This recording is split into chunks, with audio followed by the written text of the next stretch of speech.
Welcome back to Med Audio. If you are looking for a compact subwoofer with enough power to shake your room and deliver, of course, premium sound quality, you are in the right place. Because today we are taking a look to my top picks for subwoofer for 2025. We have tested many subs on this channel, including compact ones, but these two truly stand out.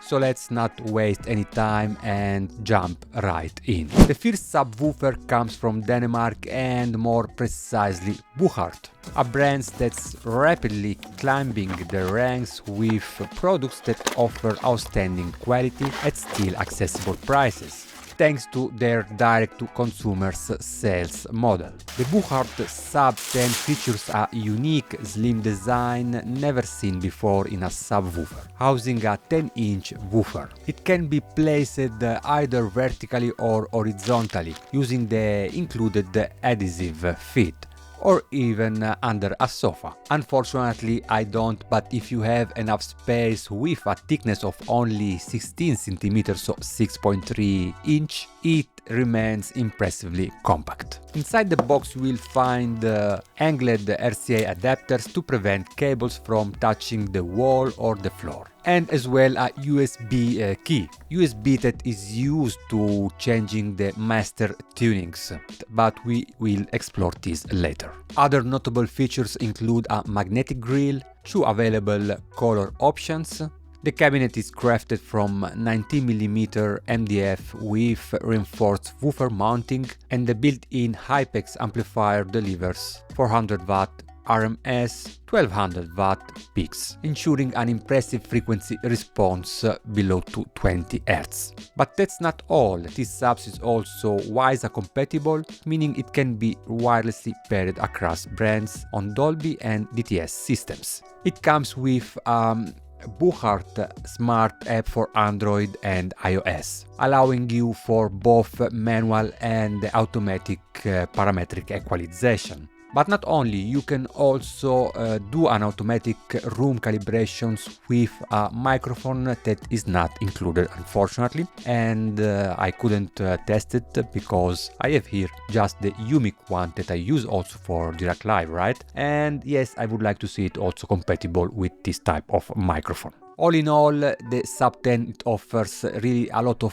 features, is working bugs free, the app is really super, and I didn't have any problem to install it and make it sounds really good in my setup. But let's move to the KC62.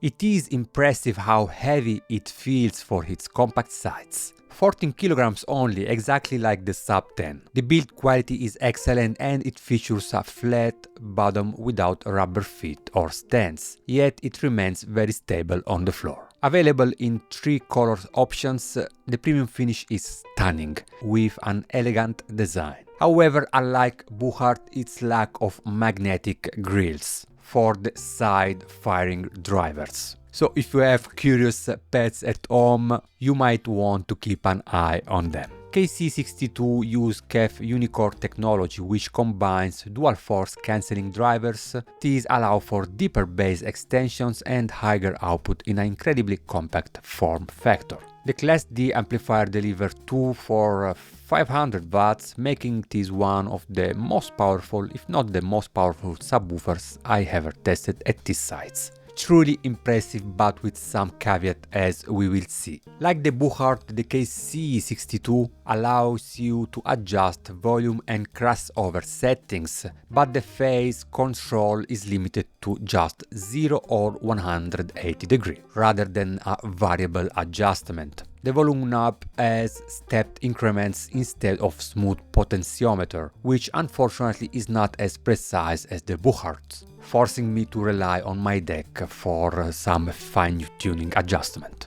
Unfortunately, there is no dedicated smart app, something that I really would like to see. So absolutely no parametric equalization. However, you can manually select from 5 presets EQ profiles. I measure them to show how they affect the bass response, and I personally prefer the wall mode. which offers a good balance between sub-bass extensions and level outputs. But it also includes features I never seen before on any subwoofer, and I test a lot of subwoofer. I'm speaking about the ground lifting, a features that I consider brilliant. If you have seen my video on the ground loop noise problems, you know how frustrating they can be. These functions can literally save you from dealing with unwanted hum, and I'd love to see it implemented in every subwoofer. Ground noise is unfortunately a common problem in many environments,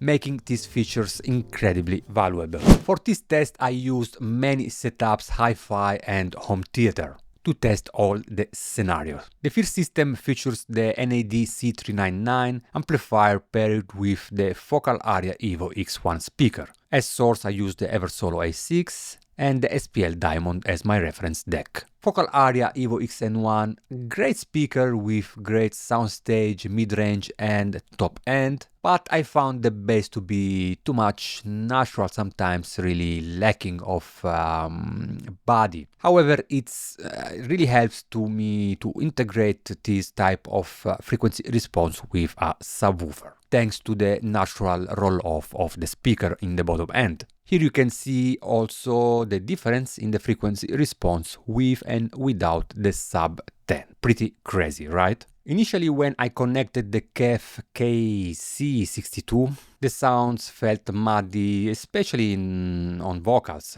And after some troubleshooting, I realized I let it on LFE, which was causing issues with the integrations. And once I set the crossover to 60 Hz, everything returned to normal. In these situations with the Focal, the KC62 sounds a bit too punchy and disconnected from the main speakers, whereas the SUB10 blended more seamlessly and invisibly. And this highlights to me also how important it is to matching properly, not only in terms of frequency response, but in terms of musicality and sounds, a subwoofer with a main speaker. That said, at low volumes, both subs extended impressively deep, with the SUB10 performing even better in the infrasonic range. For the second setup, I used the Pro-Ject Box 5. I'm doing like that because are here on my desktop in front of me. Pro-Ject Box 5 S2 with the musical Fidelity A1. A setup I absolutely love and highly recommend. Every time I turn it on, this setup I'm falling in love. It is absolutely beautiful. Don't expect something big in terms of performance, in scale, in terms of bass, because this speaker is not making out of bass. That's why I choose them for this test review. But the musicality is absolutely top. And here the KC62 integrated much better than in the first setup. With the Focal Aria, it feels as if the KC62 struggled to find synergy. However, with the Pro-Ject Box 5 S2, the KC62 performed much better than it did with the Focal speaker. One thing that I noticed from the KC62 is that at higher volume tend to draw more attention on itself. It has a punchier mid-bass, which can sometimes feel overemphasized, while in infrasonic at higher volumes it's become less pronounced. In comparison, the SUB10 disappears in the room, delivering deeper and more immersive sub-bass without calling attention to itself. It is less warm and punchy on the mid-bass, but more balanced and uniform across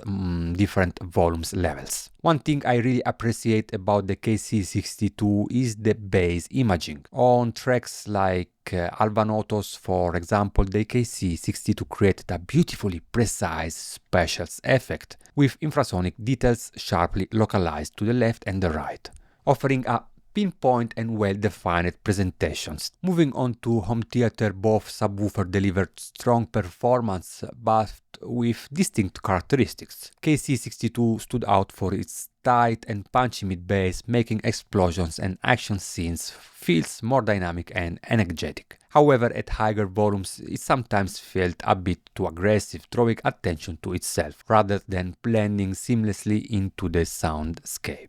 The SUB10 on the other hand provided deeper and more atmospheric bass, enhancing low frequency effects in a more natural and immersive way. It didn't overpower the scenes, but instead disappeared into the room, making it feel like the bass was coming from everywhere rather than from a single point. Overall, the KC62 excels in impact and precision, while the SUB10 offers a more engaging and cinematic experience, with a better sense of scale and depth. Before jumping to the conclusions, let's take a quick look of the measures done with UMIK-1 in my listening positions and using Room Echo Wizard. The first graph shows the frequency response of the KC62 versus the SUB10, tested with two different EQ presets. Deep bass mode in blue for the SUB10s. These presets deliver the deepest infrasonic extensions, making it the best choice for those who prioritize extreme low and reach. Then we have all-around mode, also from the SUB10. This preset is quite similar in extensions to the room EQ curve of the KC62 in red, offering a balanced response. Please note that these master tunings has to be downloaded from the Buchardt website. It's really easy. You place it in on the USB, you connect it on the subwoofer, you turn it on, and it will do everything in automatic. Just check there, is really easy to do it. Then we have wall EQ mode in green for the KC62. While it sacrifices some low-end extensions, it provides higher output, making it ideal for placement near a wall. Above 100 Hz, the KC62 rolls off less sharply, but considering that both subs I generally low passed below 80 Hz, it is not particularly relevant. I measured both subwoofers at different level volumes and noticed something really interesting, especially on the KC62. As you can see in these measurements, when increasing the volume on the KC62, it tends to boost the 60 Hz range, making it very punchy, but at the same time lacking in infrasonic range. Looking at how frequency response shifts at different volume levels, it almost seems like there is not enough power, or that the drivers are too small to deliver such an output, a level output at higher volumes in the infrasonic. In contrast, the SUB10 maintains a consistent frequency response across all volume levels, without altering its low-end extensions. I also measured total harmonic distortions of both subwoofers at a similar output level. The KC62 performed very clean actually, with a total distortions of just 2.4%, where the SUB10s had a slightly higher but still controlled 6.1 total distortions. However, looking both measures at 20 Hz, the SUB10s was almost 90 dB, where the KC62 struggled to reach 85. So be aware of manufacturer specs where are claiming 11 Hz but without saying the output level.